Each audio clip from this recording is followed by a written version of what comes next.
Hey, welcome to day 22 of 31 days of essential oils. And I can certainly tell you that I know I've been saying it every video that this has been quite the journey, but it really has opened up my mind as far as really what I want to do. And really, it's more importantly, it's actually soothed my soul doing this work, sharing this with you. It's really kind of shed light on what it is I really want to do, which is to give you the information. I want everybody to have the information. I want everybody to have access to this. This is very, very important. And I was just telling somebody earlier this morning that it's really discouraging when we have organizations that are commenting about, basically setting things up as, natural, and it's safe and natural. And, and while they are safe, while essential oils are natural, they're not necessarily entirely safe. I kind of flubbed there for a second. Um, and at the same time, I don't want to lose access to them. So I'm here just to share, just to kind of shed light on what we have available to us and teach how to integrate them into our lives. And the reason that this is coming to really coming to light for me is especially over the last few blog posts, because in these videos, if you're new to these, they don't get as detailed. I'm not as comprehensive here because, well, let's face it, this stuff can get really boring really fast. And who wants to sit here and listen to a 30-minute lecture on oils? Not to mention the fact, when I talk about it in the blogs, I can get very specific about in particular constituents. And in the last few blogs, it's really come to light about the importance of less using less oils, using less of a single oil, using less of a blend, using less oils altogether because of the phenol and the ketone content and the alcohol content, because of the way the body's processing it. Okay. And so if you haven't seen it already, there's a video I just recently did about a week or so ago on phenols. Check it out. There's also a follow-up blog that I did on that. But this information that's coming out, it's like, no, we need to understand that when we start flooding the body with oils, the potential for harm is significant. And we may or may not feel the immediate symptoms. See, that's just it. Keep in mind, there's always that joke. At least my kids used to tell the joke all the time, silent but deadly. But here, there are subtle changes that are going on in the system. Why do I say that? How do I know that? Because maybe 10 years ago, you were in a healthier state than you are now. Things evolved inside your body without you even realizing it. Okay? These changes are occurring on a regular basis, and the oils have the potential to influence change. They do. They're signaling molecules, so they are absolutely influencing change. And while I sit here on these videos and talk about a lot of the upside to them, there is a downside to them. And yes, there's been a few videos that I kind of started targeting some of the downside. But just even on the good things, there's always going to be something that needs to be taken into consideration. So I'm sharing this with you because, like I said, we all have the right to be well. And while we have access to these oils, I think it's beneficial to understand how they are working in the body, when to use them, and when not to use them. And that's really the crux of all of this. Okay? So, on that note, today I want to talk about Cypress. If you've been with me for a while, please know that I appreciate you as always. Without you, I'd still be doing it because this is what I love. But just know that it's kind of like it used to be when I was cooking for my kids, right? I love cooking for people because my kids loved eating it. And as you know, the more you love what the information that's being shared, the more I love doing it. Okay, so thanks for hanging in there with me. And again, if you're new, just just know that I appreciate you too. And so welcome. Check it out. Subscribe, share, comment. Let me know if there's any questions that you have about anything, and I will provide. Asking ye shall receive. Right there, you have it. So today it's Cypress, and I happen to really like Cypress. Who knew, right?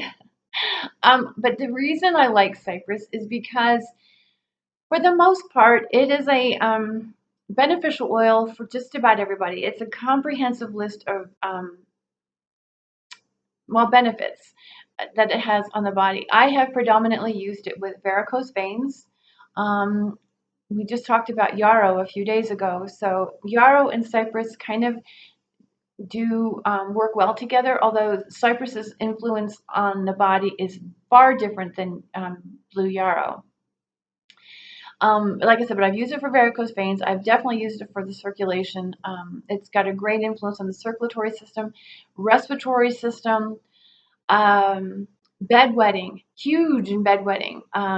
Again, if you want to, depending on what's going on with the individual who's living with bedwetting, and I have not just, I'm not talking about, a youngster or a very young person. I'm talking about somebody who's getting into the, early teens and possibly even older that is still dealing with bedwetting. Now, let me just say it this way. I haven't seen it in the non-Amish world to the degree that I've seen it in the Amish world. I don't know if it's because the Amish are a little bit more forthcoming with this kind of issue. Maybe the non-Amish don't have a problem with it. I don't know. But again, if no one talks to me about it, I really can't speak to it, right? But in the Amish world, there's significant bedwetting that goes on into the early 20s, and it becomes more cumbersome, obviously, because at that point they're getting married, and nobody wants to be getting married and wetting the bed. So the question along those lines is, well, what is causing this, right? And from what I've been able to distinguish through the research that I've done is this has a lot to do with dopamine. Now, Cypress does not affect dopamine specifically, but dopamine is, in fact, used by the body for regulating fluids. And so there is a direct influence of Cypress on nitric oxide synthase in the sense that it is influencing, improving, if you will, the production of neurochemistry, and it's helping to regulate fluids. At the same time, bedwetting has a lot to do with anxiety, and maybe not even the sense of anxiety like we're like cranked and overwhelmed and panicking. Or I don't necessarily mean that. It might be more of a systemic tension, if you will, is how I would call it. The best way I know to relate this is for people, especially who internalize their stress, if that makes any sense. Okay, so when we are, and I can tell you straight up that the Amish actually do that. And as I'm sitting here talking to you, and I think about the number of people that were non-Amish that I supported in the area of varicose veins and respiratory issues, and clearly evidenced stress, where they're manifesting all kinds of different health issues. And when I look at the individual and the way they operate in the world, they internalize a lot. They're kind of those people that, may be quite angry, but they don't necessarily express it. Pardon me for saying this, but pissed. This would be one of the reasons why. I mean, and truthfully, a lot of the Amish people, there's a lot of anger in their culture. There's a lot of questions in their culture.